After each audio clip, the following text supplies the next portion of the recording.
album review for you, and today it'll be it'll be a doozy. It'll be Battlecross's new album, Rise to Power.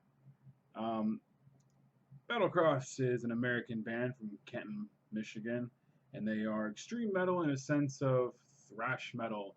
Uh, when it comes to their kind of music, it's just really high, energetic, really fun rhythm, guitar writing, really solid leads from both guitar players, uh, interesting bass guitar playing, really strong vocals from a man known as Gumby, and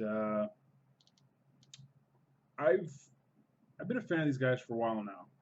First time I ever heard of them is when they drove from Michigan down here to Kansas City, Missouri, on a someone had a drop from an Hate Eternal show, and what happened was I don't know who gave them the call, but somebody called Battlecross and said we need someone to open up for us at this Kansas City show tomorrow.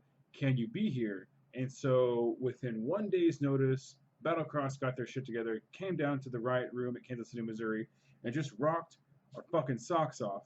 I saw them again in a couple months at the Occupation Domination tour where they opened up for Rings of Saturn, Cattle Decapitation, Aborted, and Origin.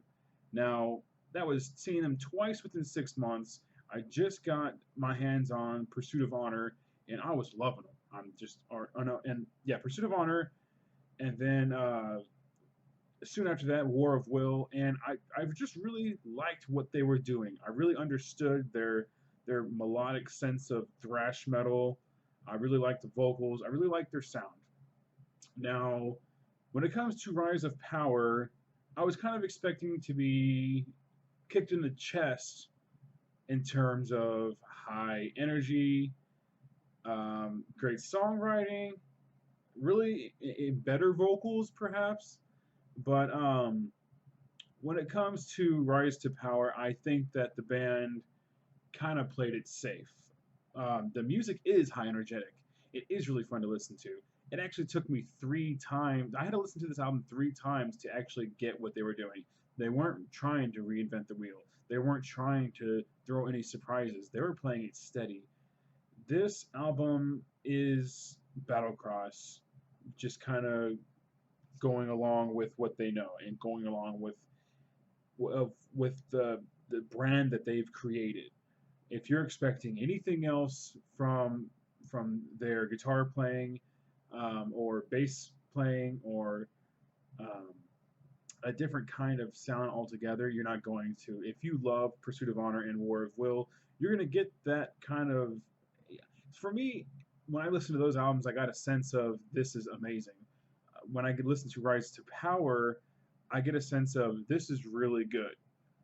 Um, Now, is it as good as maybe my expectations were set a little too high? Um, but Rise to Power was kind of a letdown. I just I've been listening to this over and over, and on the third listen, I finally got what they are going for.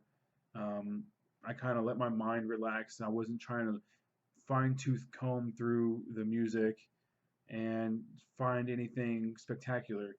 Um, Songwriting is good, full of energy. There is a lot of fun thrash moments.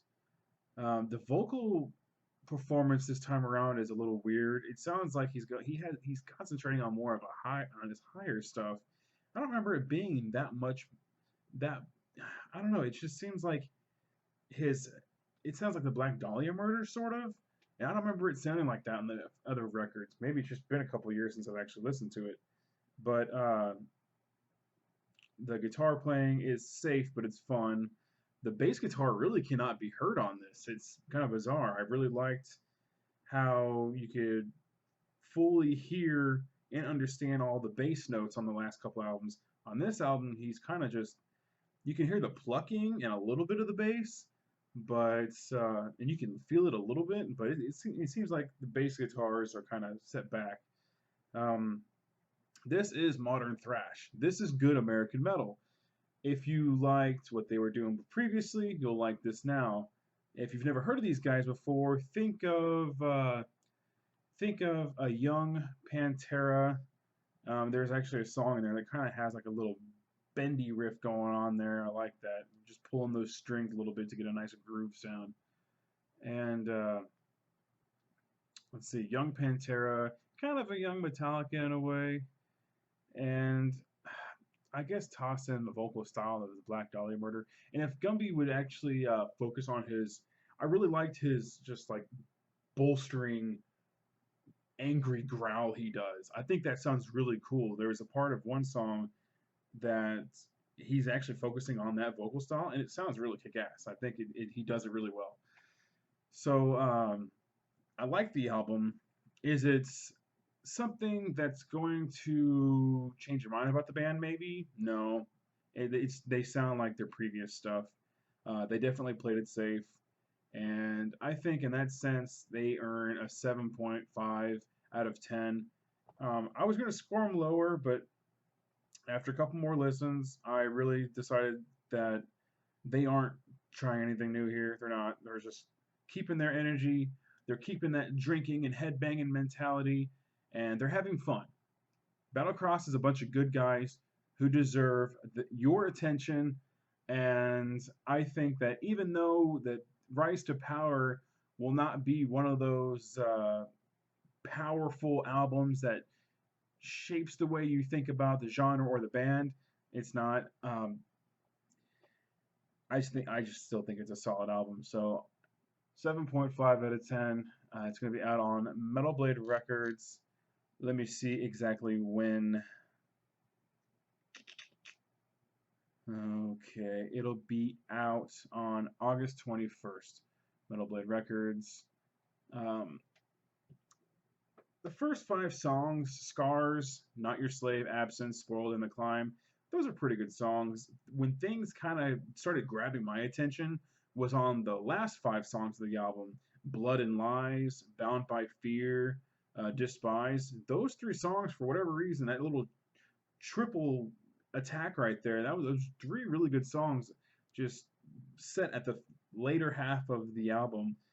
Shackles was good. The Path reminded me of older Metallica, just how the acoustic guitar is played, and it's it's a really good melodically thought out thrash metal. Bust out your PVRs and chug this shit and play it with your friends. And well, that's it. So thank you for watching, and I hope you have a good day. Bye bye.